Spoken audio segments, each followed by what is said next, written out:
بسم الله الرحمن الرحيم. الحمد لله وكفى وسلام على عباده الذين اصطفى أما بعد. الحمد لله رب العالمين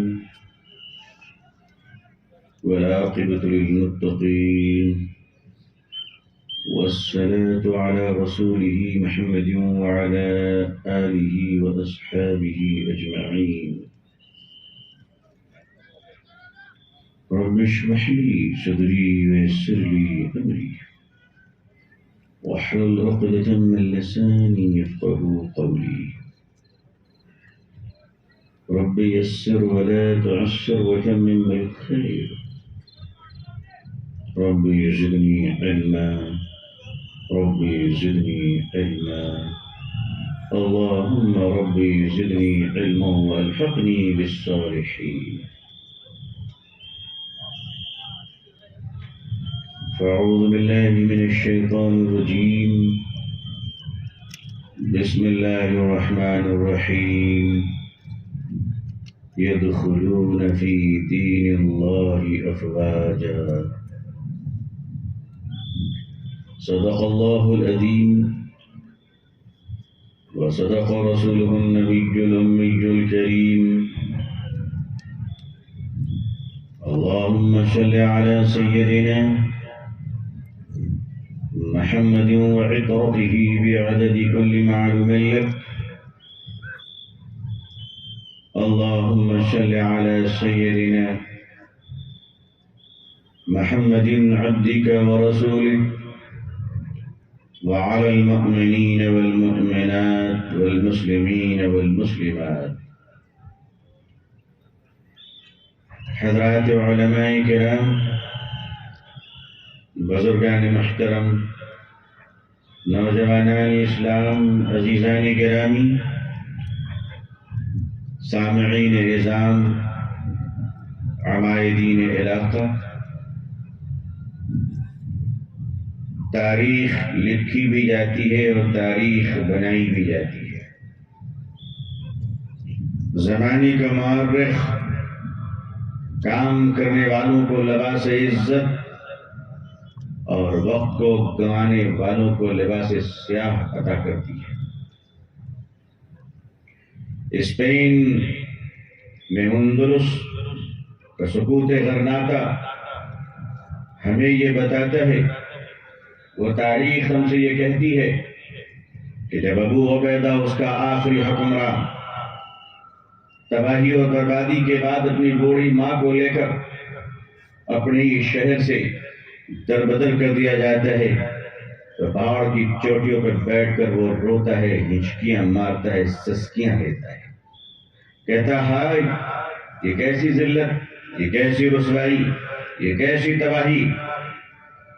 بوڑھی ماں اپنے ڈنڈے کو اٹھاتی ہے اور آخری اندلس کے حکمراں بیٹا ابو عبیدہ کے کاندھے پر زور سے مارتی ہے اور کہتی ہے عبیدہ خبردار، جب تجھے اللہ نے موقع دیا تھا تو جس موقع کو تو نے مردوں کی طرح استعمال نہ کر سکا اس کے گنوانے پر تجھے عورتوں کی طرح رونے کی اجازت نہیں دی جا سکتی. ہمیں ڈھونگ اور مکاری اور نازک مزاجیوں سے نکلنا ہوگا. اگر شیر کی طرح، بہادروں کی طرح جینا چاہتے ہو تو قرآن تمہارے لیے مبارکبادی کا اعلان کر رہا ہے، اور اگر نہیں، تم بت پرستی تو نہیں کرتے مگر اس کے علاوہ جتنی پرستی ہے سب کو تھام رکھے ہو، تو پھر یاد رکھو تمام تقوی اور پرہیزگاریوں کے ساتھ ساتھ پھر بزدلی کا تغمغہ بھی تمہیں مل جایا کرے گا. اس لیے کہ ایک عابد کی عبادت کا فیصلہ اس کے سجدوں میں ہوتا ہے اور ایک زندہ قوموں کا فیصلہ اس کے سماج میں ہوا کرتا ہے. کہ اس کا سماج، اس کا معاشرہ، اس کی سوسائٹی کتنی کنٹرول میں ہے. نوجوانوں کو دیکھ کر یہ طے کیے جاتے ہیں اکابرین کے تہجد اور اس کی آہ و فغاں اور گرتے ہوئے آنسوؤں کے قطروں سے اللہ کی نصرت زمین پر اترتی ہے، مگر اس نصرت کو تھامنے کے لیے جن دست و بازو کی ضرورت ہے وہ نوجوانوں کی جماعت کی ضرورت ہے۔ اسے تھامنے اور سنبھالنے کی صلاحیت جس قوم کے نوجوان اپنے راتوں کو ضائع کرے، برباد کرے۔ ہم اس پچھلے 75 سالوں میں ہندوستان میں اپنے مسلم نوجوانوں کو سمجھا نہ سکے کہ میری قوم کے لوگوں رات مجاہدے کے لیے ہے، دن مجاہدے کے لیے ہے، دن محنت کرنے کے لیے ہے، دن جفا کشی کے لیے ہے، دن اپنے نشانے کو پانے اور منزل پر پہنچنے کا نام دن ہے۔ رات تمہاری راحتوں کے لیے ہے، رات تمہارے انرجی لیول کو ٹیک کرنے کے لیے ہے، رات تمہارے مینٹل سیٹسفیکشن اور جسمانی ضروریات کی تکمیل اور اس کی سکون کے لیے ہے۔ لیکن ہمارے نوجوانوں آج تم کہاں پہنچ گئے؟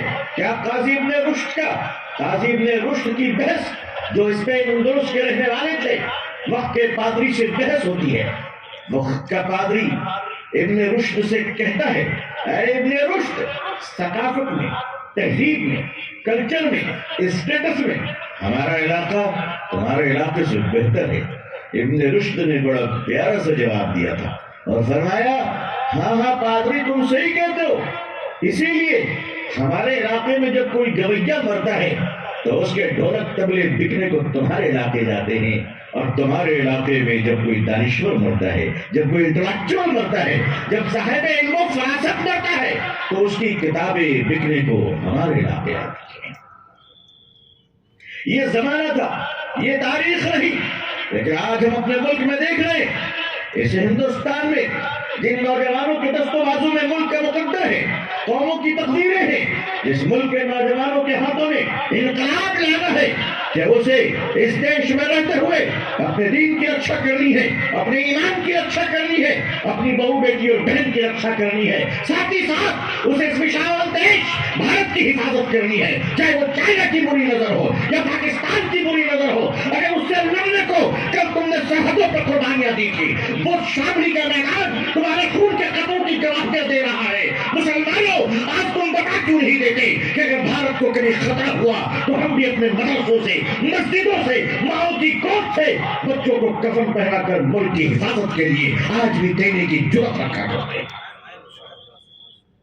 عزیزان ملت، مگر جس قوم کے نوجوان رات کے 2 بجے چائے کی دکانوں میں کمر ہلاتے ہوئے نظر آئے، جس قوم کے نوجوان حیدرآباد، بامبے، دلی اور دلی کے مختلف علاقے اور کلکتے اور پتہ نہیں کہاں رات کے 2 بجے اگر چائے پینی ہے تو مسلمانوں کے علاقے میں جاؤ۔ کیوں؟ مسلمانوں کے علاقے کی گائے رات کے 12 بجے دودھ دیتی ہے؟ کیوں؟ مسلمانوں، اگر تم سے اپنی اولاد نہیں سنبھلتی، تم سے اپنے بیٹے نہیں سنبھلتے، تم سے اپنی بیٹیاں نہیں سنبھلتی ہے، تو ذرا بتاؤ، اگر اس ملک کا باغڈور خدا تمہیں دے دے تو اس دیش کو کیسے سنبھالو گے؟ مسلمانوں، اگر اس ملک میں تم سے کاروبار ایمانداری سے نہیں کیے جاتے، اگر تم سے اپنے محلے کے اندر یونٹی اور اتحاد نہیں رکھے جا سکتے، اگر تم اپنی اولاد کی اصلاح کے لیے لقمہ حلال کی تلاش نہیں کر سکتے، تو بتاؤ، اتنا بڑا ملک، وشال دیش اللہ نے ہمیں اور تمہیں دیا ہے، قیامت کے دن تم خدا کو کیا جواب دو گے؟ تم نے مسجدوں کو آباد کیا، اس ملک کو آباد کرنے کی ذمہ داری بھی تو ہماری تمہاری ہے۔ اللہ نے ہمیں مکے اور مدینے میں، اللہ کو اختیار و طاقت ہے، وہ جہاں چاہے ہمیں پیدا کرتا، اگر وہ ہمیں مدینے میں پیدا کرتا، اگر وہ ہمیں مکے میں پیدا کرتا، یہ اس کی قدرت کاملہ ہے۔ اگر اس نے ہندوستان میں پیدا کیا، یہ اس کا فیصلہ ہے، یہ اس کی قدرت ہے۔ ہمیں اس فیصلے کو تسلیم کرتے ہوئے ہمیں اپنی ذمہ داریوں کو محسوس کرنی ہے۔ آج غیر احساس طریقے پہ دیکھیے ہمارے نوجوان کس راستے پہ جا رہے ہیں۔ آخر ہمارے دینی ادارے اور دینی جماعتوں کے ہونے کے باوجود اگر یہ تنزلی کے اسباب نظر آ رہے ہیں، مجھے آپ کے علاقے کے پتہ نہیں، مگر ہندوستان کے اکثر بڑے شہروں میں رات کے 2 بجے سے لے کر 4 بجے تک اور 3 بجے تک، اور میں آپ کسی گجرات میں سورت کے علاقے میں بھی میں نے تذکرہ کیا، آخر ہمارے نوجوان کیا کرتے ہیں وہاں پہ؟ کبھی آپ نے اپنی اولادوں سے پوچھا؟ کبھی آپ نے اپنے بیٹوں سے پوچھا؟ یقین جانیے، جو قوم اپنے رات کی عزت نہیں کرتی ہے، اس قوم کو دن کا اجالا بھی نصیب نہیں ہوا کرتا۔ جو قوم مسلمانوں راتوں کو پاکیزہ بناؤ، مسلمانوں راتوں کو نیک اور اللہ کو منانے کے لیے استعمال کرو، جو قوم رات جگہ کرتی ہے اس قوم کو نہ صحیح سے دن ملتا ہے نہ صحیح سے دین ملتا ہے، دونوں ہی چیزیں اس کی ادھوری رہ جاتی ہے۔ اچھا یہ انٹائر جب یہ باتیں کر رہا ہوں، علامہ شبلی نے اپنے زمانے میں کہا تھا، بڑا پرانا شعر ہے علامہ شبلی کا زمانہ، ذرا سوچئے، فرماتے ہیں کہ جس جگہ جائیں گے آپ، جس جگہ جائیں گے آپ، اس قوم کو پائیں گے ذلیل، تخشیش اس میں کچھ عرب وجم شام ہے۔ اللہ نے مسلمانوں کے مقدر میں جو عزت عطا فرمائی وہ عزت کہاں چلی گئی؟ اس کا حساب کتاب کرنا بہت ضروری ہے۔ دیکھیے جو لوگ حساب نہیں کرتے ہیں وہ بے حساب برباد ہوتے ہیں، جو لوگ حساب نہیں کرتے وہ بے حساب برباد ہوتے ہیں۔ مثال کے طور پر آپ کے شہر میں بازار میں سڑک پہ ایک آدمی چائے کی دکان کھول رہا ہے، سڑک پہ ایک اسٹوو ہے، ہانڈی ہے، پانی ہے، پتی ہے، دودھ ہے، چینی ہے، اور ایک چھوٹا سا بچہ ہے اس کے ساتھ۔ حالانکہ ہمارے دیش میں اور پوری دنیا میں چائلڈ لیبر پر بینڈ ہے، بچوں سے کام نہیں کروانا چاہیے۔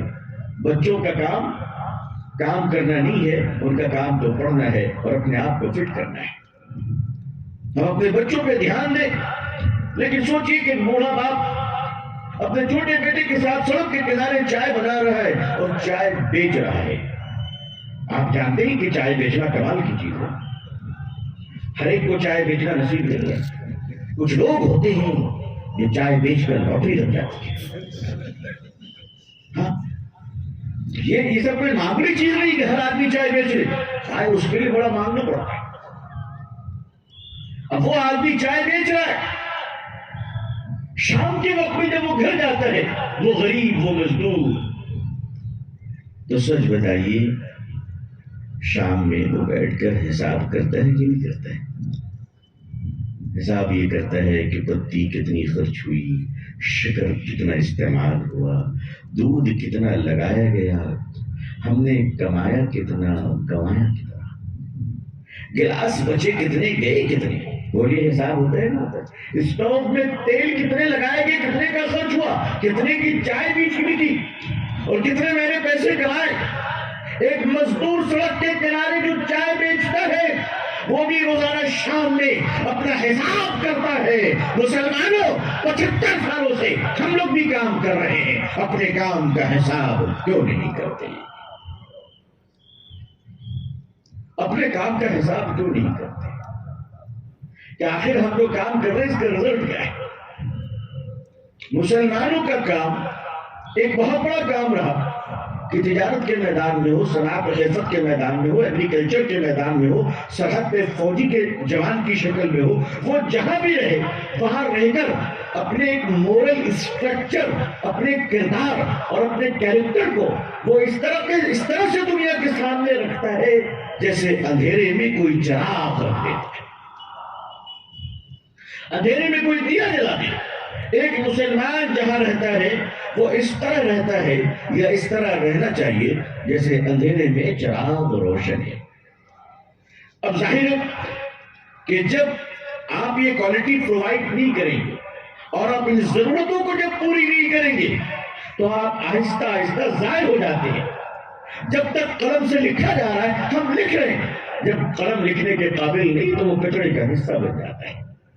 عزیزان ملت، ہمارے ہاتھوں میں موبائل چاہے 5 لاکھ روپے کا موبائل ہو، اگر وہ کام کر رہا ہے تو ٹھیک ہے، اور اگر وہ ضائع ہو گیا تو بچے بھی اسے کھیلنے کو تیار نہیں ہے۔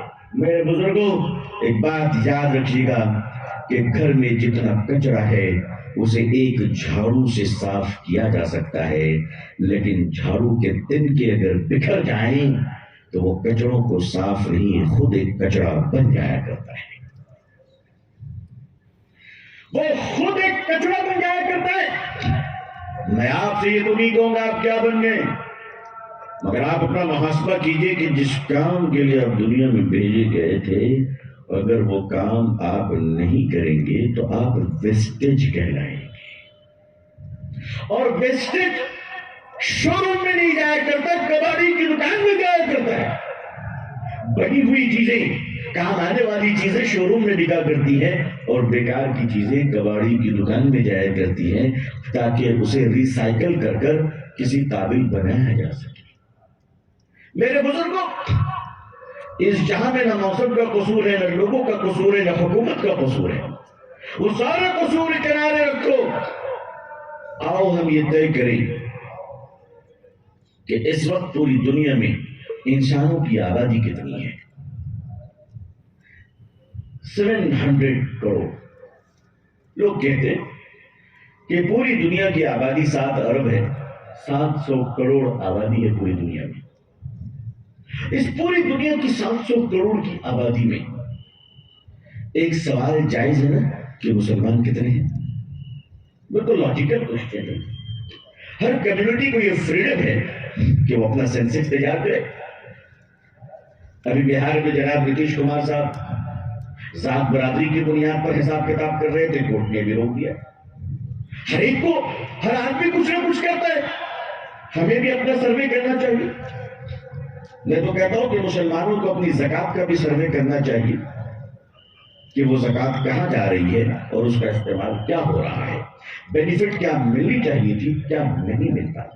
لیکن ہم تو سروے کے نام پر، حساب کتاب کے نام پر ایسا ڈرتے ہیں، ایسا خوف کھاتے ہیں کہ اگر کہا جائے کہ اب حساب ہونا چاہیے تو ہم کہتے ہیں نہیں، ابھی حالات اچھے نہیں ہیں. یہ حالات کیا قیامت کی اگلی صبح آئیں گے؟ میدان حشر میں حساب دیجیے گا، وہ بڑا مشکل کام ہوگا. بہتر ہے کہ یہاں حساب کتاب کر لیں. پوری دنیا میں جو 700 کروڑ کی آبادی، ہیومن پاپولیشن، انسانی آبادی، مانو جن سنکھیا 700 کروڑ ہے. ان 700 کروڑ میں ہمارے مسلمان بھائی بہن کتنے؟ ایک اندازے کے مطابق 150 کروڑ ہے ماشاءاللہ. ایک اندازے کے مطابق 150 کروڑ، 1.5 ارب مسلمان. ٹھیک ہے صاحب، آبادی کے لحاظ سے آپ دنیا کی، مذہبی لحاظ سے آپ دنیا کی کبھی سب سے بڑی آبادی ہوتے ہیں، کبھی سیکنڈ 2 نمبر پہ ہو جاتے ہیں. کرسچن اور اسلام میں کمپٹیشن ہوتی رہتی، کبھی وہ بڑھتے ہیں، کبھی ہم بڑھتے ہیں، کبھی ہم کبھی وہ، بس یہی چلتا رہتا ہے.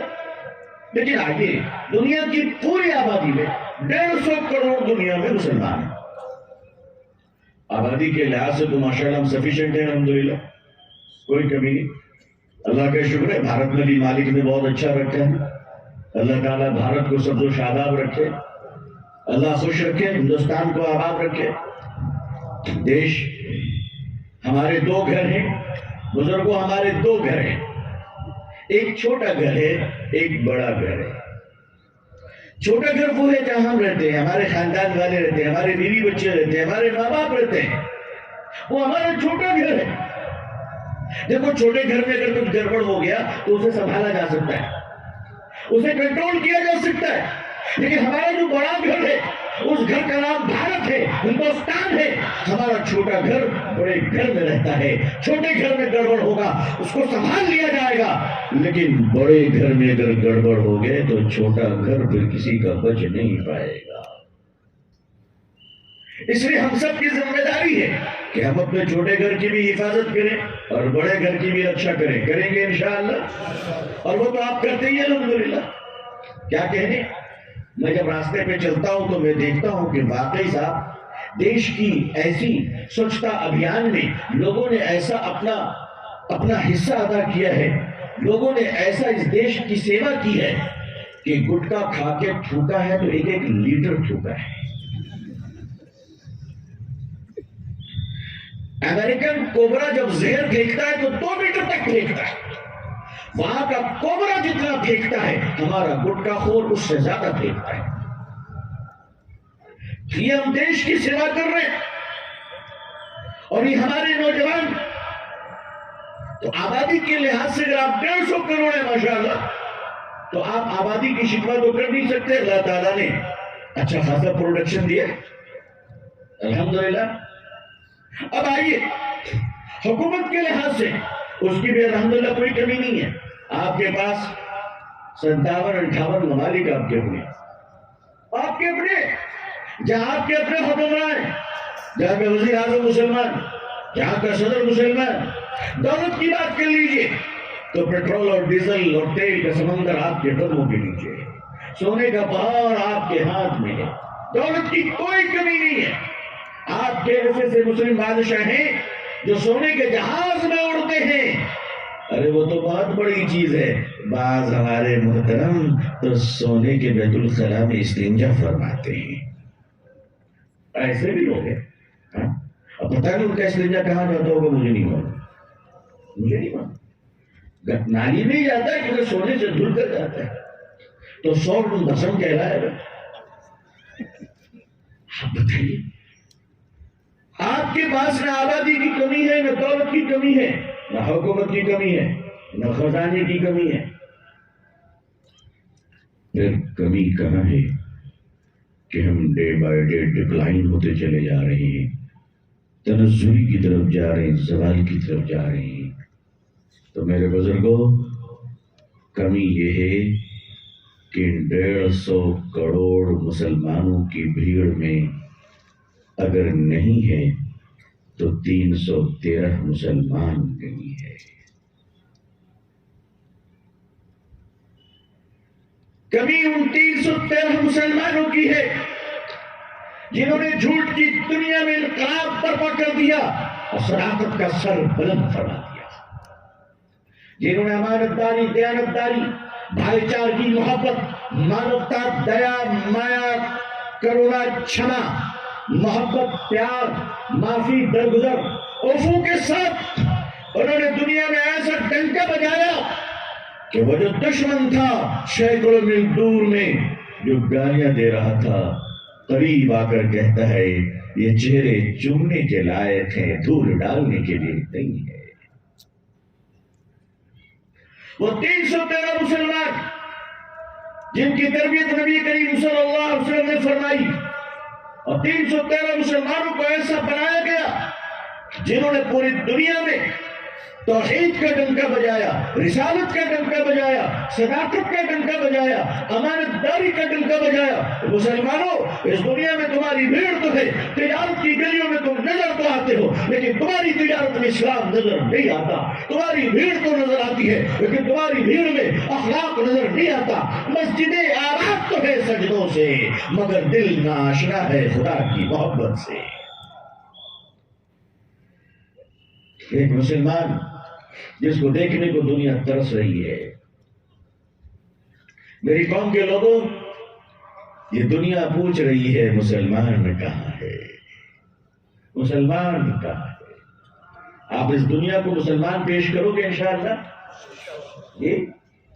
ہم بڑے کوالیفائڈ پیش کر پاتے، ہم دنیا کو مسلمان دینے کے قابل اگر ہو جائیں، جس دن ہم اس دنیا کو مسلمان دے دیں گے، یہ دنیا اپنا مسلح ہماری امامت کے لیے پیش کر دے گی.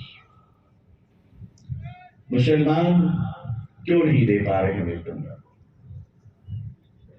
نبی کریم صلی اللہ علیہ وسلم سے کچھ سوال کیے گئے. سوال کیا گیا، سوال ذرا لمبا ہے، آخری سوال جو ہے، دیکھیے ہم نے مسلمان دیا کہ نہیں دیا، ذرا اس پر توجہ فرمائیے، پھر حالات کا جائزہ لیجیے. آخری سوال، یا رسول اللہ صلی اللہ علیہ وسلم، سارا مجمع کہے صلی اللہ علیہ وسلم. فرمایا کہ یا رسول اللہ صلی اللہ علیہ وسلم، کیا مسلمان، توجہ ہے آپ کی کہ دل میں یہ بات ذرا لگنی چاہیے، یا رسول اللہ صلی اللہ علیہ وسلم، کیا مسلمان جھوٹ بول سکتا ہے؟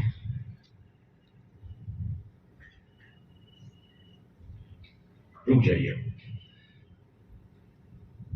اپنے اپنے دل کو ٹٹولنا شروع کیجیے. کیا مسلمان جھوٹ بول سکتا ہے؟ میرے آقا صلی اللہ علیہ وسلم کے چہرے کا رنگ سرخ ہو گیا اور آپ نے ارشاد فرمایا جو میرا ہوگا وہ جھوٹا نہیں ہوگا.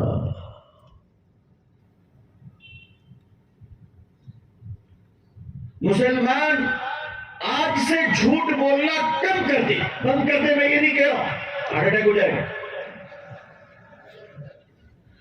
کتنے لوگ ہاسپٹلائز ہو جائیں گے. میں کہتا ہوں آج سے کم تو کرو. اللہ کی مدد اتر کر رک گئی ہے اس لیے کہ ہمارے جھوٹ نے اس مدد کو روک دیا ہے. جھوٹ کیا چیز ہے؟ دنیا ترقی کر رہی ہے اور ہم زوال پذیر ہو رہے ہیں. اس کی وجہ کیا ہے؟ اس کی وجہ ہمارے اور دنیا کے بیچ میں جو سب سے بڑی وجہ ہے وہ سچ اور جھوٹ کی ہے. کفر اور شرک تو اپنی جگہ پر ہے. لوگ کفر کے ساتھ بھی ترقی کرتے ہیں، لوگ شرک کے ساتھ بھی ترقی کر رہے ہیں. وہ لوگ کر رہے ہیں کہ نہیں کر رہے؟ لوگ کفر اور شرک کے ساتھ ترقی کر رہے ہیں. مسلمان اسلام اور ایمان کے ساتھ زوال پذیر کیوں ہو رہا ہے؟ آج آپ کے گجرات کے ماشاءاللہ 2 حضرات ہیں جن کو اللہ تعالیٰ نے دولت کے آسمان عطا فرمایا. بولو امبانی اور اڈانی ہے کہ نہیں بھائی؟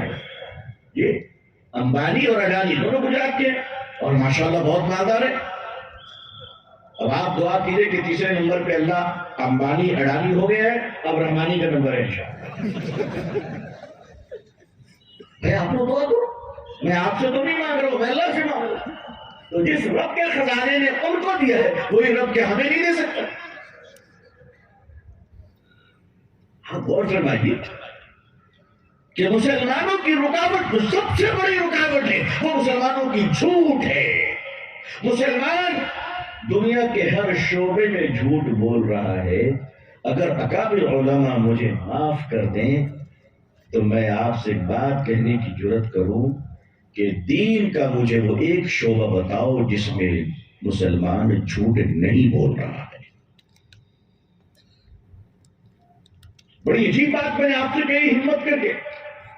کوئی ایک شعبہ بتائیے کہ جہاں جھوٹ داخل نہ ہو گئی. کون سی قومیں ترقی کریں گی؟ جاپان، ان کی زندگیوں میں اسلام نہیں ہے، وہ شراب پیتے ہیں اور حرام کھاتے ہیں مگر 100% سچ بولتے ہیں. 100%. آپ ان کی ترقی دیکھ لیجیے. جاپان کے نوجوان شراب خانوں میں بھی بیٹھ کر سچ بولتے ہیں. شراب خانوں بیٹھ کر سچ بولتے ہیں کیونکہ ان کے پاس اسلام نہیں ہے، شریعت نہیں ہے. وہ جانتے نہیں حرام و حلال کیا ہے مگر وہ اتنا جانتے ہیں کہ ہمیں ہر حال میں سچ بولنا ہے. تو جاپان کا غیر مسلم بھائی شراب خانے میں بیٹھ کر بھی سچ بولتا ہے. ہمارا مسلمان مسجد میں بھی بیٹھ کر جھوٹ بولتا ہے. اب تو ہمارے یہاں ماشاءاللہ مکے اور مدینے میں عمرے کے لیے تشریف لے جاتے ہیں تو اپنی خوبصورت نظر آنے والی بیگم کو باہوں میں لے کے کعبہ کو پیچھے رکھ کر ذرا سیلفی لیتے ہیں. ہائے ہیلو کعبہ ہاؤ آر یو. غیرت سب چلی گئی. اب تو مولوی بھی ماڈلنگ کر رہا ہے. ہماری غیرتیں رخصت ہو گئی. ہم اپنے سماج میں غیرت کو نہ بچا سکے. اگر پوری دنیا کے مرد بھی اندھے ہو جائے تو بھی عورت کا سب پردہ فرض رہے گا، اس لیے کہ عورت کا پردہ اللہ نے فرض کیا ہے. مسلمانوں نے یا علماء نے فرض نہیں کیا، یہ اللہ کی طرف سے ہے. اگر ساری دنیا بھی اندھی ہو جائے تو یہ فرض برقرار رہے گا. لیکن عزیزان ملت ہمارے ذرا گرنے کا انداز تو دیکھیے کہ ہماری جھوٹ کہاں تک داخل ہو گئی. برطانیہ، لندن، امریکہ جس کو ہم کہا کرتے ہیں کہ صاحب اسلام کا دشمن ہے. آپ کو یاد ہوگا آج سے 25 سال پہلے جب امریکہ کے پریزیڈنٹ مسٹر بل کلنٹن ہوا کرتے تھے، ان کا کسی سے عشق ہو گیا. دل ہے، نادان ہے. کہیں بھی ادھر ادھر ہو جاتا ہے. اس لیے کہتے ہیں اپنے دل کو بھی سنبھال کے رکھا ہو، ہے نا. بعض ہمارے لوگ اتنا مہان ہوتے ہیں کہ اپنے دل کو اتنا پرفیکٹ رکھتے ہیں، کسی کو سٹ نہیں دیتے. یہ سب کمال کی بات ہے، بڑے اونچے درجے کی بات ہے. اب ہمارے گھر میں بل کلنٹن صاحب سے گڑبڑ ہوگی، گناہ ہو گیا، انہوں نے جھوٹ بول دیا، پوری قوم کھڑی ہوگی اور کہا کہ صدر تم نے غلطی کی ہے، ہم تمہیں معاف کر دیں گے. جھوٹ بولو گے معاف نہیں کرے گی. آپ بتائیے وہ قوم ترقی کیوں نہیں کرے گی جناب؟ کینیڈا انڈے کی دکان میں آپ چلے جائیے، دیسی انڈے ایک طرف رکھے ہیں، نان دیسی ایک طرف رکھے ہیں، دکاندار کوئی نہیں ہے، قیمتیں لکھی ہوئی ہے، آپ کو جو لینا ہے وہ لے لیجئے، پیسے رکھ دیجئے. کوئی آپ سے پوچھنے والا نہیں کہ تم کتنے لے کے جا رہے ہو، کتنے دے کے جا رہے ہو. ایسا لگتا ہے اسلام جاپان میں ہے، اسلام کینیڈا میں ہے، اسلام امریکہ میں ہے، اور ساری دنیا کے مسلمان ہندوستان میں. آپ برطانیہ چلے جائیے، برطانیہ میں فارمر اپنی سبزیوں کو اپنی دکانوں میں رکھ دیتے ہیں، پیکٹ میں بند کر دیتے ہیں، قیمتیں لکھ دیتے ہیں اور وہ چلے جاتے ہیں. آپ جائیے اور پیسے رکھیے، سبزیاں لیجیے، چلے جائیے. میں پوچھتا ہوں یہی تو اسلام ہے بھائی؟ بولو یہ اسلام ہے کہ نہیں؟ یہ اسلام آج کن کی دکانوں میں ہے؟ یہ اسلام آج کن کے ملکوں میں؟ ہمارے پاس یہ اسلام کیوں نہیں ہے؟ ہمارے پاس تو آج، میں اسلام تو نہیں کہوں گا، لیکن ہمارے پاس تو ایسا سماج ہے مسلمانوں کا کہ ہم دکانوں میں تالا تو چھوڑیے، مسجد کے باتھ روم میں بھی تالا لگا کے رکھتے ہیں. ہاں، اور اچھی طرح تالا لگاتے ہیں.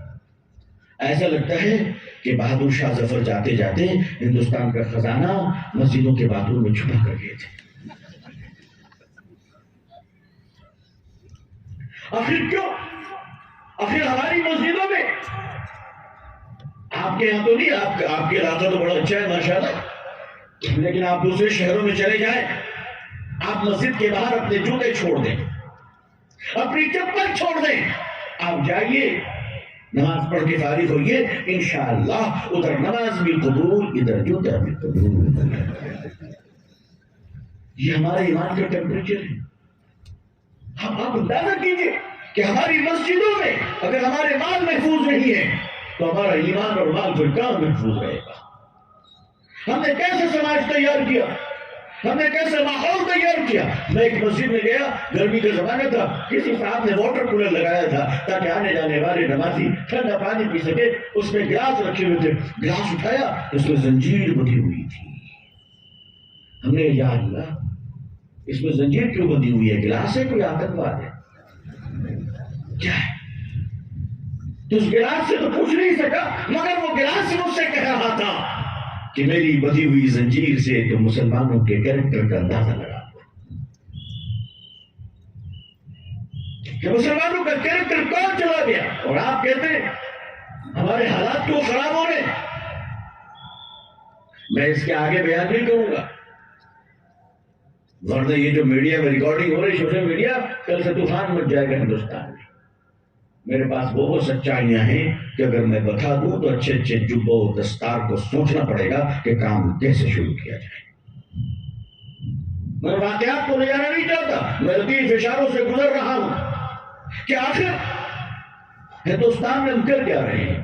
گلی گلی مدرسے، مسجدیں، مجھ جیسا چھوٹا موٹا مولوی، آپ جیسے بڑے بڑے علماء کرام، تبلیغی جماعت، خانقاہیں، مجلسیں، بیانات، خطبے، جمعے کا بیان، اتنے سارے دین کا کام کرنے کے باوجود ہندوستان کے مسلمانوں کو سچ بولنے کی عادت ہم کیوں نہیں ڈال سکے؟ اور جاپان میں کوئی اسلام کا کام نہیں، مگر ان کے بچے پیدائشی سچ بولتے ہیں. سچ وہ بولتے ہیں، جھوٹ ہم بولتے ہیں. پھر ہماری تمنا کیا کہتا ہے؟ ہم دعا کہتے ہیں اللہ اہل جاپان کو ہماری طرح مسلمان بنا دے. اگر وہ ہماری طرح مسلمان ہو گئے تو کیا ہوگا ان کا؟ آپ ہی بتاؤ ایمانداری سے. اے اللہ برطانیہ کو ہماری طرح مسلمان بنا دے. نہیں وہ ٹھیک ہے، اللہ ہدایت دے گا، لیکن وہ ہماری تمہاری طرح بن گئے تو کیا ہوگا؟ اس ملک میں جو کروڑوں ہمارے ہندو بھائی ہیں، کیا ان کو یہ ادھیکار نہیں ہے کہ وہ مسلمان کو مسلمان دیکھ سکیں، کہ وہ مسلمان ایسا کہ نبی کریم صلی اللہ علیہ وسلم کی خدمت میں سیدنا حضرت بلال رضی اللہ تعالیٰ عنہ جنگ کے میدان سے ایک مجرم لڑکی کو گرفتار کر لاتے ہیں، قیدی بنا کر فرماتے یا رسول اللہ صلی اللہ علیہ وسلم، یہ لڑکی اسلام کی شترو اور دشمن ہے، میدان جنگ میں لڑنے آئی تھی، گرفتار ہو گئی، بتائیے اس کو کیا سزا دی جائے؟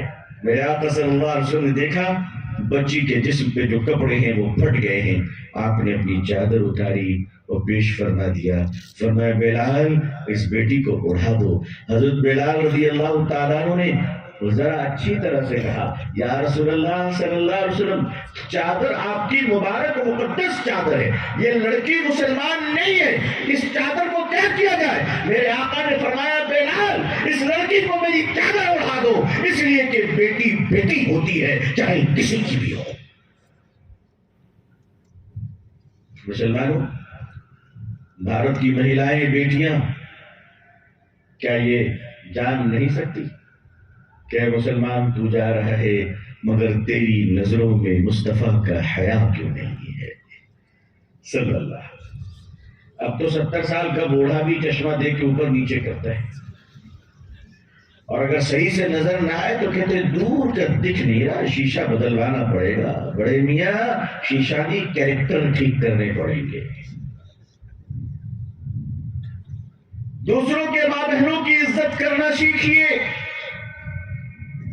جب آپ کا کریکٹر عظیم ہوتا ہے، جب آپ کا کردار بلند ہوتا ہے۔ میرے نبی کریم صلی اللہ علیہ وسلم نے سڑک پہ آنے جانے گزرنے کا اور سڑک پہ بیٹھنے اور کھڑے ہونے کی بھی طریقے بتائے۔ لوگ سڑکوں پہ کھڑے ہوئے تھے، میرے آقا نے منع فرمایا صلی اللہ علیہ وسلم آنے جانے والوں کے لیے تم زحمت نہ بنو، راستوں میں تمہیں چلنا کیسے ہے وہ میرے آقا نے سکھایا۔ میری قوم کے مالداروں، اپنی اولادوں کو جب بائک دیتے ہو تو یہ بتا کیوں نہیں دیتے کہ بیٹا جب سڑک پر چلنا تو اس طرح گاڑی چلانا کہ دیکھنے والے یہ بتا دیں کہ کسی غلط آدمی کا نہیں، صحیح آدمی کی اولاد جا رہی ہے۔ کبھی یہ طریقہ بھی تو سکھاؤ کہ جس ملک میں رہے، جس سماج میں رہے، جس معاشرے میں رہے، اس معاشرے میں ایسا مسلمان بن کر رہے کہ دنیا جب دیکھے ہمیں تو دیکھ کر یہ کہنے پر مجبور ہو جائے کہ اللہ اللہ، اگر مسلمان اتنا اچھا ہے تو مسلمان کا رسول کتنا اچھا ہوگا صلی اللہ علیہ وسلم۔ نبی کریم صلی اللہ علیہ وسلم نے مسلمانوں کو وہ اعلیٰ کردار عطا فرمایا کہ تجارت کے بھی سلیقے بتائے۔ آج مسلمان بزنس کے میدان میں بھی کوئی اچھا ہیلدی کمپیٹیٹر نہیں بن سکا، اس لیے کہ اس کے لیے بھی سچ اور ایمانداری کی ضرورت ہے۔ کفر اور شرک جھوٹ کے ساتھ ترقی کر سکتا ہے، مگر مسلمان جھوٹ اور سود کے ساتھ ترقی نہیں کر سکتا۔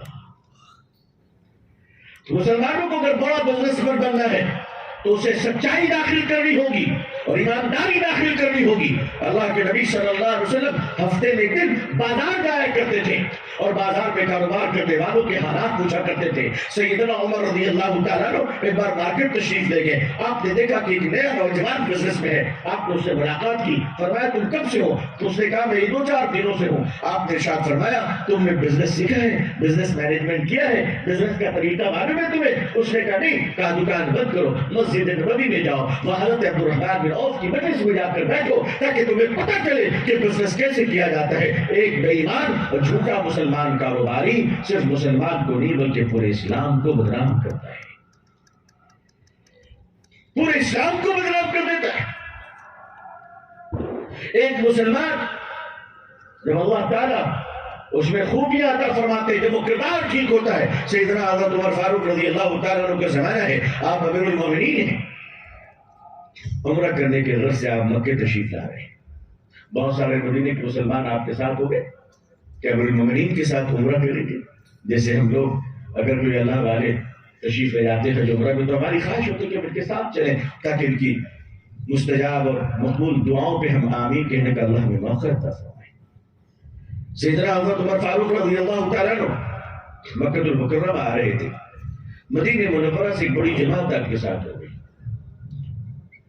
جب مکہ قریب آیا تو کئی میل پہلے، سب پرانی جگہ تھی، بچپن گزرا تھا، جوانی گزری تھی، سب جانتے تھے حضرت عمر رضی اللہ تعالیٰ عنہ چپے چپے سے واقف تھے، مہاجرین کی جماعت، یہ سارے ذات مہاجر تھے۔ یہ چند میل پہلے رک گئے، وہاں میٹھا پانی کا چشمہ بھی تھا۔ سیدنا حضرت عمر رضی اللہ تعالیٰ عنہ نے لوگوں سے فرمایا، ساتھیوں سے اپنی اپنی ضرورتوں کو پوری کر لو، اپنی اپنی حاجتیں پوری کر لو اور احرام باندھ لو۔ اب ہم چلے، احرام میں تو تھے، فریش ہو جاؤ اور ہم چلے مکہ انشاءاللہ، اور پھر عمرہ کریں گے، طواف کریں گے کعبۃ اللہ کا، بیت اللہ شریف کا۔ مسلمانوں کی جو جماعت تھی وہ اپنی اپنی ضرورت پوری کرنے میں لگ گئے۔ ایک درخت کے سائے میں حضرت عمر رضی اللہ تعالیٰ عنہ آ کر بیٹھ گئے۔ حضرت عمر رضی اللہ تعالیٰ عنہ بہت دیر تک کچھ سوچتے رہے، پرانی یادیں، اور پھر آپ ہنسنے لگے، اور بہت ہنسے، مسکرائے۔ صحابہ نے دیکھا، ساتھیوں نے دیکھا، مسلمانوں نے دیکھا، امیر المومنین مسکرا رہے، سمجھ گئے کوئی پرانی بات یاد آ گئی، بچپن میں تو یہاں آیا ہی کرتے تھے۔ اچانک رونے لگے، اور بہت رونے لگے، آنکھوں سے آنسوؤں کا تانتا بن گیا۔ جب آپ بہت رونے لگے تو کچھ قریب ترین دوست اور ساتھی قریب آئے، انہوں نے فرمایا، امیر المومنین ابھی تو آپ اچھے خاصے ہنس رہے تھے، ہنستے ہنستے آپ رونے کیوں لگے؟ کیونکہ یہ دونوں متضاد کیفیت تھے، آپ روئے کیوں؟ سیدنا حضرت عمر فاروق رضی اللہ تعالیٰ عنہ نے اپنے ہنسنے اور رونے کی وجہ بیان کی۔ فرمانے لگے کہ میرے دوستو، ہنس رہا ہوں اس بات پر، ہنس رہا تھا اس بات پر کہ یہی وہ مقام ہے جہاں بچپن میں میرا باپ خطاب مجھے مکے کے چرواہوں کے ساتھ بکریاں اور اونٹنیاں اور اونٹ چرانے کے لیے بھیجا کرتا تھا۔ میرا باپ جب مجھے بھیجتا تو میں مکے کے لڑکوں کے ساتھ اسی مقام کے آس پاس اپنے جانوروں کو چرانے آیا کرتا تھا۔ میں اتنا البیلا تھا، میں اتنا غیر ذمہ دار تھا کہ جانوروں کو چھوڑ دیتا اور اس پیڑ کے نیچے آ کے میں سو جاتا۔ کبھی میری بکریاں کوئی بھیڑیا اٹھا کر لے جاتا، کبھی اونٹنی مجھ پر پیشاب کر دیتی، مجھے اندازہ بھی نہیں ہوتا۔ شام کے وقت جب لڑکے واپس جاتے مکہ تو مجھے بھی لے کے جاتے، میں جانوروں کو گھر پہنچاتا۔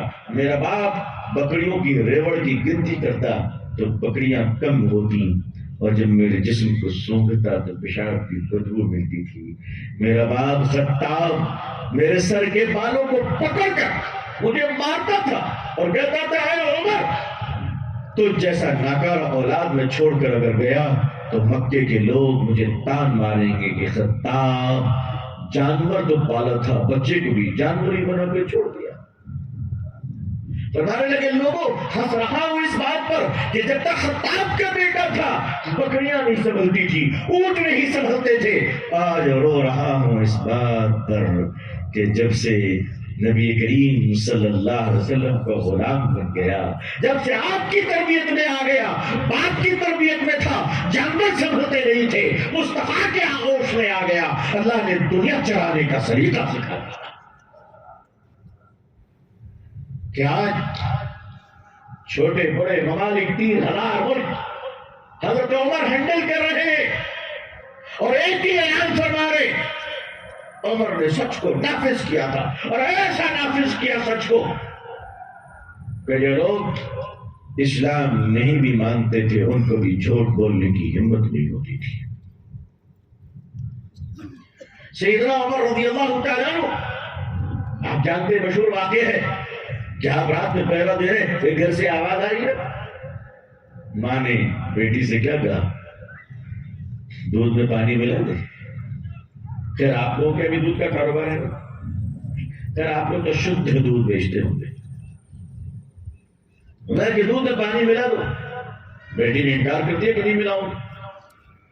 تجھے کیوں کہا؟ عمر نے منع کیا؟ کہا عمر تھوڑی نہ دیکھ رہے ہیں، تو بیٹی کہتی ہے اللہ تو دیکھ رہا ہے۔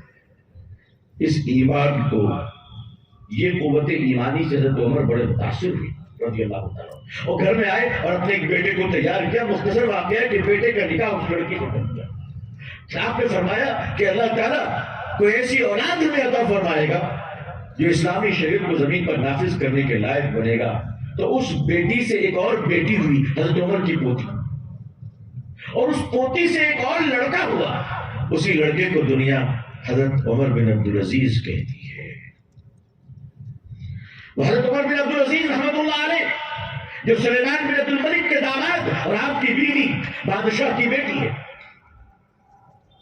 آپ کا زمانہ آتا ہے، آپ کے زمانے میں زکات وصولی جاتی ہے، پیسے لائے جاتے ہیں وصول کے، بیت المال کے ذمہ دار کہتے ہیں امیر المومنین یہ زکات کے پیسے ہیں، فرمایا غریبوں میں تقسیم کر دو۔ بیت المال کے لوگوں نے بتایا امیر المومنین اللہ آپ کو مبارک کرے، اسلامی سلطنت میں کوئی غریب باقی نہیں ہے، کوئی غریب نہیں، سارے خوشحال ہو گئے۔ فرمایا اچھا جاؤ اس مال کو قرض داروں میں تقسیم کر دو۔ تھوڑے دنوں کے بعد بیت المال کے ذمہ داروں نے کہا حضرت سارے قرض ادا ہو گئے، مسلمانوں کے پیسے پھر بھی بچ گئے۔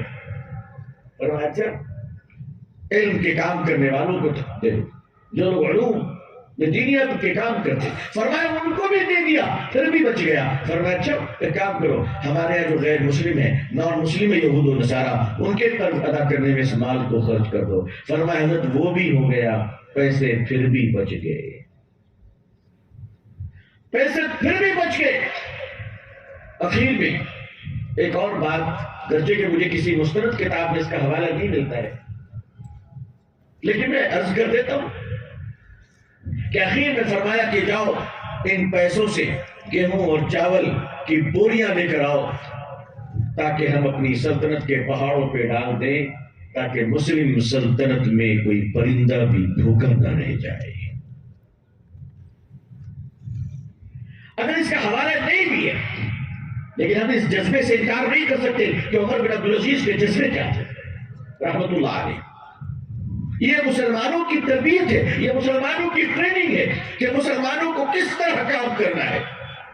مسلمانوں، اس دنیا کے سب سے خوبصورت پودے کا نام محبت ہے، اور محبت کا پودا زمین پر نہیں انسان کے دلوں میں اگا کرتا ہے۔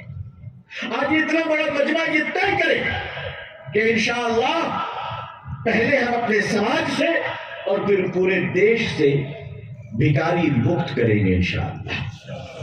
بھیک مانگنے والا، بھیک مانگنے کا رواج ہمارے یہاں نہیں ہونا چاہیے۔ کیا وجہ ہے؟ میری قوم کے لوگوں، گجرات کے مسلمانوں، آپ کروڑوں روپے زکات دیتے ہو، اس کے بعد بھی بھکاری بڑھ کیوں رہے؟ اس کے بعد بھی بھکاری بڑھ کیوں رہے ہیں؟ اسلامی حکومت میں جب زکات فرض ہوئی تو مسلمانوں کی غریبی ختم ہو گئی، اور آج حال یہ ہے کہ زکات بڑھتی جا رہی ہے، بھکاری بڑھتا جا رہا ہے۔ ہر چوراہے نکڑ پر دیکھیے تو بھیک مانگنے والے ملیں گے۔ اتنی زکات دینے کے باوجود، اتنے پیسے خیرات کرنے کے باوجود، اللہ کے راستے میں دولت دینے کے باوجود بھی آج ہندوستان کا ہر چوتھا مسلمان یا تو غریب ہے یا بھکاری ہے۔ کیوں؟ آج بھیک مانگنے کی رواج ایسی مارکیٹ پکڑ چکی ہے کہ معاف کیجیے گا، جو مسلمان نہیں ہے اگر وہ بھی بھیک مانگتا ہے تو ایک ٹوپی پہن لیتا ہے، کھڑا رومال رکھ لیتا ہے، اس لیے کہ اس کو بھی معلوم ہے کہ بھیک مانگنے کا یونیفارم ہی نہیں رہتا۔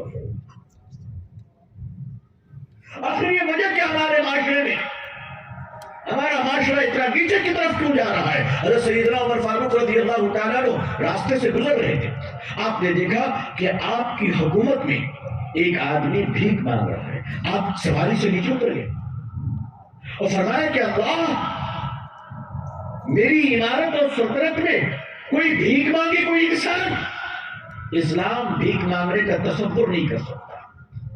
آپ سواری سے نیچے اتر کے اس آدمی کے پاس گئے، اس کا نام پوچھا تو وہ یہودی تھا، لیکن انسان تو ہے بھائی، انسان تو ہے۔ حضرت عمر نے پوچھا تم بھیک کیوں مانگتے ہو؟ اس نے کہا بوڑھا ہو گیا۔ حضرت عمر نے فرمایا کہ ہمارے یہاں اسلامی سلطنت میں مسلمان ہو یا غیر مسلم ہو، ہندو ہو، ہر بوڑھے کو ہم پینشن دیتے ہیں، وظیفہ دیتے ہیں کھانے پینے کے لیے، کیا تمہیں وہ وظیفہ نہیں ملتا ہے؟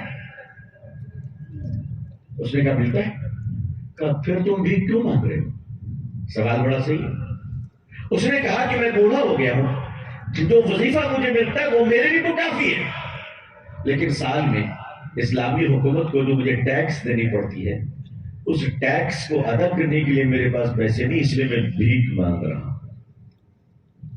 حضرت عمر رضی اللہ تعالیٰ عنہ کی غیرت کو یہ بات لگ گئی، غیرت کو لگ گئی۔ آپ نے فرمایا کل صبح تمہارا اسے پہچانا نہیں کہ عمر ہی ہے، آپ نے فرمایا تو ضرور تمہارا آپ نے شورا بلائے اور شورا والوں سے پوچھا کہ لوگوں کوئی بوڑھا ہمیں ٹیکس دینے کے لیے اگر بھیک مانگتا ہے تو کیا اسلام کی غیرت اس کو برداشت کر پائے گی؟ لوگوں نے کہا نہیں. آپ نے فرمایا کہ تمام بوڑھوں پر ٹیکس معاف ہے مگر بھیک نہیں مانگو. آج ہمارا ایک مسلمان بھائی بوڑھا اگر احمد آباد کی مسجد میں پالنپور کی مسجد میں کھڑا ہو کر کہتا ہے السلام علیکم بھائیوں میری بیٹی جوان ہے مجھے اس کی شادی کرنے کے لیے آپ کی مدد چاہیے، تو اگر ایک مسلمان بھائی اپنی بیٹی کی شادی کے لیے اگر بھیک مانگ رہا ہے تو ہمیں غیرت سے ٹوک مارنا چاہیے. ہمارے سماج کا ایک آدمی بھیک مانگے گا؟ ہمارے سماج کا ایک آدمی کھڑا ہو کر کہتا ہے کہ بھائیوں مجھے علاج کے لیے پیسوں کی ضرورت ہے، آج علاج کے لیے بھیک مانگے گا؟ کیوں کہ ہمارا یہ معاشرہ اپنی ملت کے گھروں سے اپنے سماج سے اس بھیک کی لعنت کو ختم کرنے کے لیے کوشش نہیں کر سکتے.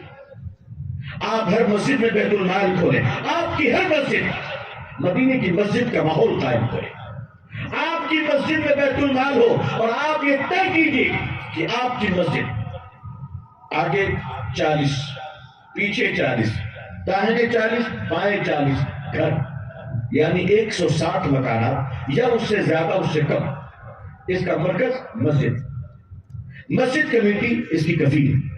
آپ کے پاس بیت المال ہو، آپ کے پاس پیسے وہاں جمع ہو، آپ اکاؤنٹ کھولے، آپ سروے کریں اپنے محلے کا اور اس سروے میں معلوم کریں کہ کوئی بیوہ تو نہیں ہے، کوئی طلاق شدہ عورت تو نہیں ہے، کوئی معذور آدمی تو نہیں ہے، کوئی ڈراپ آؤٹ غریب بچہ تو نہیں ہے.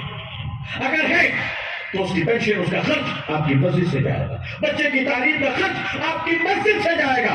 آپ یہ طے کرو کہ آپ کا محلے میں کوئی غریب آدمی محروم نہیں رہے گا، آپ اس کے گھر کو انشاءاللہ آباد کر دو گے. مسلمانوں جب بیوہ عورت بھیک مانگتی ہے، جب غریب کی جوان بیٹی برقع پہن کر بھیک مانگتی ہے تو یاد رکھنا کہ آج وہ بھیک مانگ رہی ہے، خدا نہ کرے کل وہ عزت کا سودا بھی کر سکتی ہے. آپ کہو گے معاشرہ بگڑ رہا ہے، ہم نے کبھی خبر لی. ایک لڑکی نے اپنا بیان جاری کیا، آپ نے پڑھا ہوگا بھی اخباروں کہ مجھے مسلمانوں سے نفرت ہے. ایک جملہ ہے اخبار میں، ٹائمز ناؤ ہے کہ مجھے مسلمانوں سے نفرت ہے. کہا کیوں؟ تو وہ کہتی ہے مسجد کے بغل میں ہمارا گھر، فاتحے ہمارے یہاں پڑھتے تھے، زکوٰۃ ہماری مسجد سے تقسیم ہوتی تھی، کسی نے میرے گھر کی خبر نہیں. اپنے معاشرے پر توجہ فرمائیے. اس کے بعد اگر کوئی آپ سے اعلان کرتا ہے، اگر مانگتا ہے تو اس کی خبر لیجیے وہ کہاں کا رہنے والا ہے. آپ کے پاس اتنا فنڈ ہو، کیا آپ اس فنڈ کو اپنے ماحول پر اپنے سماج پہ استعمال کرنے کے بعد آپ اگر پڑوس میں کوئی غریب مسجد ہے تو آپ وہاں استعمال کریں، وہاں کی کمیٹی سے کنسلٹ کر کے کہ بھائی یہ آدمی تمہارے علاقے کا ہے، تم اس کی انکوائری کرو کہ یہ سچ ہے یا جھوٹ ہے. تو جو سچے لوگ ہوں گے ان کی مدد ہو جائے گی اور جو جھوٹے پیشہ ور ہوں گے انشاءاللہ ان کو توبہ کی توفیق ہوگی. میرے بزرگوں سماج کو تیار کرنے کے لیے کھڑا ہونا پڑتا ہے. آج بیٹیوں کو رونا بہت رو رہے، مسلمانوں کی بچیاں کہاں جا رہی ہیں. معاف کیجیے گا، اللہ ان سب کو ہدایت دے، آمین. اللہ ہمارے اور آپ کی بیٹیوں کی اور ہم سب کے اولادوں کی اور ہم سب کے اللہ تعالیٰ ایمان جان مال عزت آبرو کی حفاظت فرمائے. لیکن مجھے بتائیے اس پورے ہندوستان میں ہم نے بیٹیوں کی تعلیم کی کیا فکر کی؟ ہمارے ہر محلے میں ایسے مکاتب ہونے چاہیے تھے جو ماڈرن مدرسہ ہوتا ہے، جہاں اپنی بچیوں کو ایک بیٹی ہماری داخل ہو 5 سال کی عمر میں، تو جب 18 سال کی عمر میں وہ وہاں سے نکلے گی 20 سال کی عمر میں، تو جہاں ہم اسے حافظہ اور عالمہ بنائے ہوں گے وہی +10 اور 12 کی سرٹیفکیٹ بھی دے رہے ہوں، گریجویشن کی بھی سرٹیفکیٹ دے رہے ہوں. ہماری بیٹیاں آگے بڑھتی. آج اگر ایک مسلمان لڑکی ڈاکٹر بنتی ہے تو ہر مسلمان چاہتا ہے کہ میری بیوی بیٹی اور بہن کا علاج وہی عورت کرے، کیونکہ یہ ایک خاتون ہے. اپنے سماج میں بدلتے کیوں نہیں لائے کہ مسلمان لڑکیوں کو پڑھانا منع نہیں ہے، بے حیا بنانا منع ہے، بے غیرت بنانا منع ہے. کس نے کہا کہ مسلمان بیٹیوں کو نہیں پڑھانا چاہیے؟ کون کہا کہ مسلمان کی بیٹیوں کو جاہل رکھنا چاہیے؟ عزیزان ملت، آج تو دنیا چیخ رہی پڑھاؤ پڑھاؤ. آپ کے پاس ادارے کہاں ہیں؟ ایسے ادارے بنائیے اپنے علاقے میں. آپ پورے ہندوستان کی فکر آپ کرتے، ماشاءاللہ بہت اچھی بات ہے. اللہ آپ کی کمائیوں میں خوب کہتے ہیں فرمائے. لیکن پہلے ذرا اپنے علاقے میں چراغ تو جلا لیجیے. آپ ایسی بچیوں کے تعلیمی ادارے کھولیں جو ڈے بورڈنگ ہو، بیٹے اور بیٹیوں کے لیے. ڈے بورڈنگ یعنی دوپہر میں وہی کھانا کھائیں گے تاکہ سنت کے مطابق کھانے کا آداب اور طریقے معلوم ہو جائے بچوں کو. شام میں بچے آئیں گے، نو ٹیوشن، کوئی ٹیوشن نہیں، ساری پڑھائی انسٹیٹیوشن میں. یہ ٹیوشن ایک فریب ہے، ایک کرپشن ہے. اس کا مطلب ہے کہ ادارے نہیں پڑھاتے اس لیے الگ سے پڑھانا پڑتا ہے. آپ اس لعنت سے چھٹکارا پائیں. اور اس وقت ضرورت ہے کہ ہمارے مدرسے ایسے طلبہ تیار کریں کہ جس پر صرف قوم کو نہیں ملک کو ناز ہو. قوم کو تو ناز ہو ماشاءاللہ، لیکن پورے ملک کو ناز ہو کہ اس ملک کی خدمت ہم کر سکیں، اس ملک کے کام آ سکے. اللہ کے نبی صلی اللہ علیہ وسلم نے امت مسلمہ کو اپہج اور بیکار نہیں بنایا. آپ صلی اللہ علیہ وسلم نے اس امت کو ایسا تیار فرمایا کہ یہی وہ امت تھی. ذرا مسلمانوں غور کرو، یہ تمہارا روب تھا، تمہارا اقبال تھا، یہ تمہارے جناب تھے، یہ اللہ کی طرف سے دی ہوئی تمہیں عزت تھی کہ سیدنا عمر رضی اللہ تعالیٰ عنہ پھٹے کپڑوں میں بھی جب یروشلم داخل ہو رہے ہیں تو مسجد اقصیٰ کی چابی یہ دیکھ کر دی جا رہی ہے کہ وقت کا کیسا انصاف پرور آ رہا ہے کہ غلام تو سواری پہ ہو، آقا پیدل آ رہا ہے. ہم اپنے معاشرے پہ بھرپور توجہ دیں، نوجوانوں پر توجہ دیں. آج کس کس طرح سے ڈرگز، چاکلیٹ کے ذریعے، پڑیا کے ذریعے، چائے میں، پان میں، سافٹ ڈرنک میں ہماری نسل تباہ کی جا رہی ہے. جب ہماری نسلیں بہتر ہوں گی تو ہم انشاءاللہ دین کی بھی خدمت کریں گے اور اس ملک کی بھی خدمت کریں گے انشاءاللہ. یہ ملک آپ کو پکار رہا ہے. میں آپ کے ساتھ صاف کہنا چاہتا ہوں، اس ملک میں یا دنیا میں مسلمانوں کے اسلام سے نفرت نہیں ہے بلکہ مسلمانوں کے کردار سے نفرت ہے. مجھے یاد آ رہا ہے وہ واقعہ، ہمارے شہر سے ایک ٹرین کھلتی ہے دلی کے لیے. گرمی کا زمانہ، ایئر کنڈیشن کوچ میں ویٹنگ لسٹ بہت زیادہ تھی. سارے لوگوں کو برتھ مل گئی، اس سے زیادہ لوگ کھڑے ہوئے تھے. بچوں کو لے کر عورتیں کھڑی ہوئی ہیں. ہمارے ایک بزرگ عالم، ان کی بھی عمر 60 سال کی تھی تقریباً، وہ بھی کوچ میں داخل ہوئے. ان کی کنفرم ٹکٹ تھی، لوور برتھ تھا، وہ لیٹ گئے.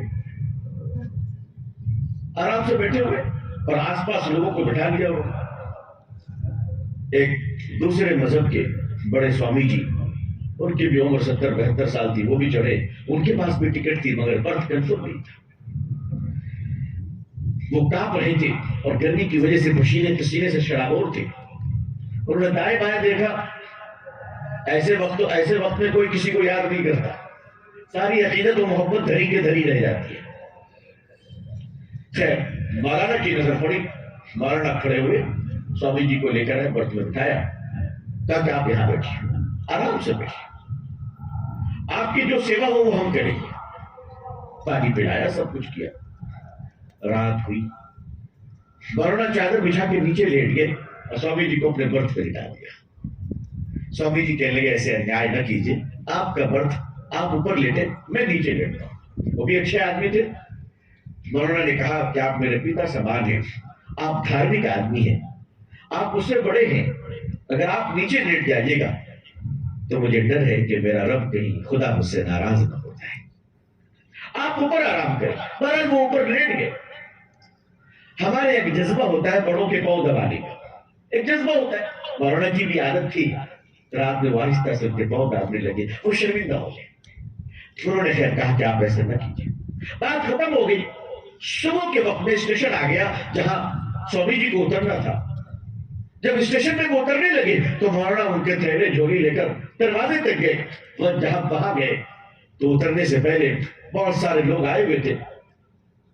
ان کو انہوں نے ہاتھ دکھایا اور دروازے پہ مولانا سے ملتے ہوئے انہوں نے ایک بات کہہ دی کہ اگر چھوٹے محمد کا یہ حال ہے تو بڑے محمد کا حال کیسا رہا ہوگا. صلی اللہ علیہ وسلم. صلی اللہ علیہ وسلم. مسلمانوں، یہ ملک آپ سے کردار چاہتا ہے، یہ ملک آپ سے صداقت چاہتا ہے، یہ ملک آپ سے محبت چاہتا ہے، یہ ملک آپ سے امانت داری دیانتداری چاہتا ہے. آؤ کھڑے ہو کر اعلان کر دو کہ ہم جب تک زندہ ہیں انشاءاللہ اس ملک کی ضرورت بن کر رہیں گے، بوجھ بن کر نہیں رہیں گے. آپ آئیے اپنے گاؤں میں گھر کے بغل میں جو پڑوسی ہیں وہ بھی پڑوسی ہیں، لیکن آپ جہاں کاروبار کرتے ہیں آپ کی دکان کے بغل میں جو دکاندار ہے وہ بھی آپ کا پڑوسی ہے. آپ کا حسن اخلاق اس کے لیے بھی اتنا ہی ضروری ہے جتنا گھر کے پڑوسی کے لیے ضروری. میرے بزرگوں، ہم کچھ اپنی عادتوں کو ٹھیک کر لیں.